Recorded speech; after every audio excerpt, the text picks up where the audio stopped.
Hello colleagues, I haven't recorded one of these in a while. This is a cut down of a video of a presentation I gave earlier in the week. And I'm so bored of assessment. This isn't about assessment. It's a bigger question about fundamentally where we're going to go with AI and what does it mean for us in institutions and our interactions with students. And I haven't got an answer to that, but I'm wrestling with this question and I want you to wrestle with the question with me. So, within the United Kingdom, and most of this is actually England centric, we have currently, I think, a system that is becoming increasingly more complicated. But at the same time, from an economic and organisational perspective, our ability to deal with those problems is inhibited.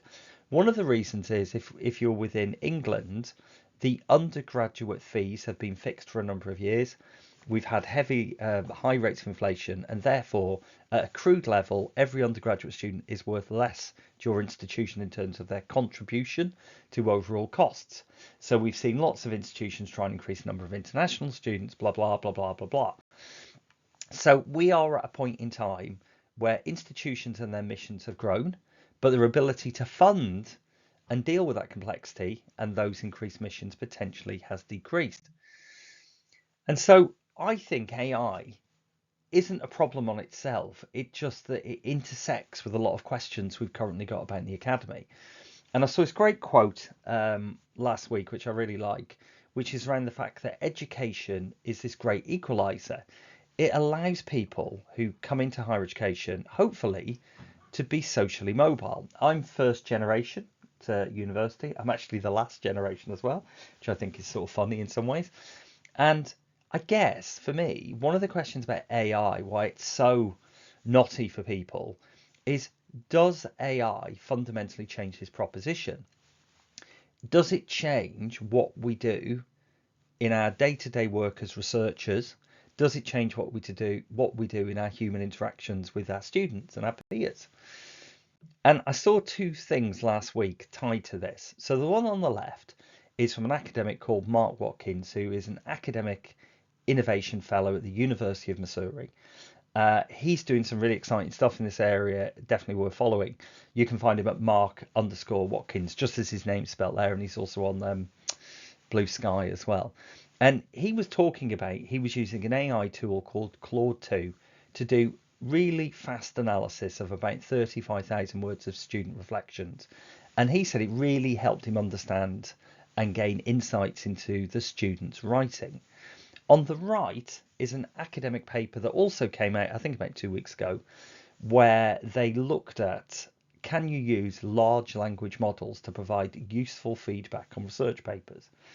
And over half, 57% of the users found ChatGPT-4 generated feedback that was helpful or very helpful, and 82% found it more beneficial than feedback from at least some human reviewers. And so one of the existential crises I think we have is within the academy, depending on your area, we put a lot of store on our intellectual capacity to create discursive arguments and to read things and analyze them and come up with responses.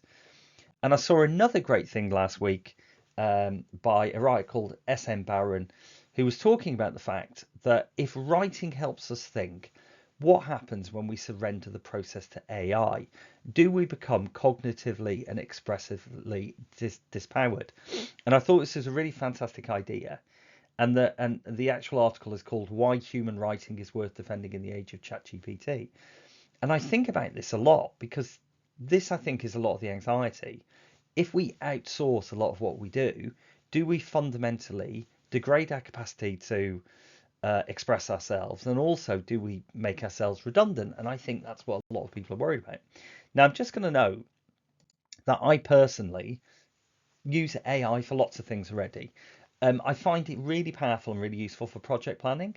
When I'm putting together proposals, I find it really useful to help me sketch out my ideas. So I find it very useful as a sort of coach. And I've been thinking about this and trying to tie these different things together. This is an email that somebody sent me, and I got ChatGPT to, Sales Copilot, which is the Microsoft product, to respond to them. And I've been thinking about this a lot. And I think the big question that we're sort of edging round or we're edging towards is not just about assessment, and everybody's still a little obsessed with assessment and cheating. Uh, it's really about what do we place value on in terms of the human, and I think that's what we're wrestling towards. And so I cannot remember. I'm really sorry, whoever did this. I can't remember where I got this diagram from, but it's a diagram about the different things that we could use AI, multimodal AI, so AI that can also see images and documents for understanding instruction manuals. So you could use AI to do all sorts of things for instruction manuals and outsource that labor. And I think the question for me is, lots of people say, I don't want to engage with AI, which I can totally see from an ethical sustainability point of view, all sorts of issues with AI. The thing I'm slightly nervous about, and this diagram from Mark O'Neill's made me think about, was that if we abdicate our responsibility to understand this technology and how we use it in an ethical way, we effectively cede this space to regulators who will come in and regulate if we don't decide what we're doing. But also, and I'm not saying students cheat, by the way, please don't take what I'm about to say students cheat. We also abdicate that space to students. Now, I follow lots of students on Discord forums, and they are doing some really exciting, innovative things with AI. Because if you take passionate, bright young people and you give them a new technology, they will break it, they will shake it, they will do lots of different things with it. So if we cede this space and say we're just not going to engage with AI, I think that's a really dangerous place to be, because effectively, people in the past have talked about the digital divide, and we used to talk about it in social economic terms. But I could really see us ending up in a situation where many of us exist in an academic universe or a professional services universe in a university, and we don't really realise that our students are using AI in sophisticated ways to respond to us outside of assessment and teaching and learning.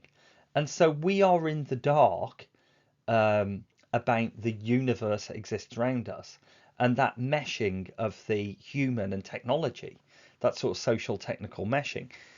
And the other thing I saw this week, which made me think about this, was I saw this article in the Washington Post, and I'll mispronounce this now. Apologies to any Americans. Chipotle, is that how you say it? The burrito company in America is experimenting with the use of AI and advanced robotics to serve customers. Now, they don't plan to get rid of human workers, they say, but they've realised that there is a substantial difference from the level of service that in-person customers want and digital customers want. And so an in-person customer want to come in and chat for a bit, ask for this, they want modifications. But lots of their online customers want a very fairly standard order. They order online, they want to come in and want to pick it up. And they talk about something which I think is a really interesting term, cobotics, collaborative robots that work with rather than replace humans. And I think that's where the space is going to go with AI in institutions. And so they have machines that effectively prepare lots of the elements of a burrito or what goes into a burrito for a human worker to finish. And it really speeds up the process. And so the big question that I think we are facing in institutions is not about the use of AI. It's about what are the dimensions of the use of AI and where it is appropriate and where it is not. And everyone's fixated on assessments, but I think it's more than that. So the thing I'm really obsessed with at the moment is, this is a 2 by 2. You can tell I used to work in a business school. The thing I'm really obsessed with is ChatGPT and the company that makes it OpenAI. It is rumored are about to launch autonomous agents. So autonomous agents are AI tools that can go away and do tasks for us without us really having to instruct them. We'd broadly give them basic instructions to tell that autonomous agent what to do, but then it would go away and do things for us. And I think the big question for institutions, and this goes back to my original point about economic models, workload, the fact the system's all getting very much more complicated, is in what spaces are we going to see the use of AI to either offload activities to free up capacity for what we term high value interactions? Now, depending on who you are, your definition of what a high value interaction might differ. But I was thinking about this. So if you look at the diagram I've got, you've got academic AI, student AI, and then you've got student H and academic H, and the H stands for human. So in the top right hand corner, I put about parking permits and appointments. I can totally see in the near future that we would use autonomous agents that if I need to meet a student or they want to meet me, the system within the instructions that we give it could automate the making of those appointments. This is a utopia, by the way, where these things work. When I was an academic at the start of semester, the biggest thing that students wanted was for me to sign parking permit requests, right? So they could park on the campus. I could totally see that being automated. Now, on the other side of it, a student who's worried about deadlines may get in touch with an academic at 1 a.m. on a Saturday morning, and that academic does not answer for 2 days. So I could totally see as well an academic having an AI that reads the academic's VLE and can instantly respond with deadlines for assessments, which for a student is a high value interaction because it solves their problem, but for an academic potentially is not.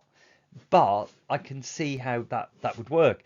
In the bottom left hand corner, personal tutoring, I can totally see would stay human to human. But the question for me, which I think is really interesting, is yes, there's going to be lots of things that you'll watch this and say, well, that's definitely human to human. But the frontier we're on, there's the cobotics or the co-AI, which is the stuff we do in conjunction with AI. But the question that's about to arise that I don't think any of us have any answers for, and I think is going to be very messy. What are the activities that we will just completely outsource to AI in terms of my AI as an academic will talk to a student AI? And we may see the output of that, but we're not involved. And if we forget students for a minute, I was thinking about this. It's perfectly possible, and I think this is probably already happened, it must have happened. An academic has submitted a paper for review where they've used AI to write the majority, if not all, of the paper. Someone on the other side of the process has thought, I'm really busy, I'll just use AI to do the review. So we potentially already have AI to AI conversations, and this would just be about formalizing it and making it more straightforward. I don't know any of the answers to this. It's going to be a really messy space, much messier than the assessment space where everyone's obsessed with the idea of students racing out to cheat. I think because society will normalize this, whether we want it to or not, I think. So there's a question about guardrails, how do these systems work and interact? There's a question about the externalities, the things that work or don't work. But broadly, I think this is going to happen. So we've got to start thinking now, what do we want that we think is high value for that human interaction? And what are we going to outsource? I don't have any answers to this. Just some thoughts, but no answers. I hope that helps. It probably doesn't, actually, to be fair. It wasn't meant to help. If it helps, that's great. But I think it's more questions than answers. Thank you.